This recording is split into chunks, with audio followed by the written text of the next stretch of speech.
So here's how we can activate a blue light filter on the Android. Let's get started.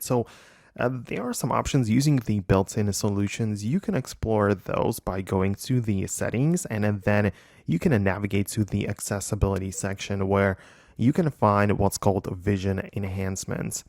And this is a section where you can just choose some different things for better visibility.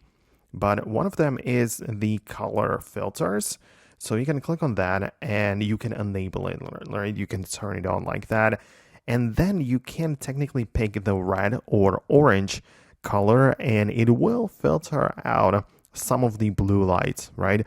So it will look a little bit different and it gives off the vibe of, the regular night shift mode for, better eyes and sleep overall. So a lot of people use just that. So this would be the option if you don't want to download any third-party app.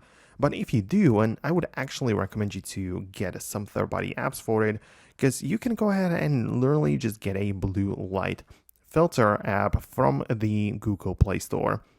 And there are, again, more options to pick from, but they mostly get the same job done. So there is this one called Blue Light Filter, the night mode, and you can install this application.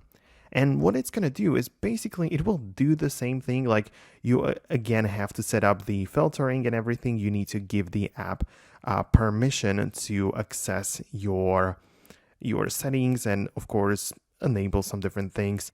So that's essentially how it works. You can then adjust the color temperature and intensity inside of the application, right? So yeah, you can enable it. There is also a screen dim.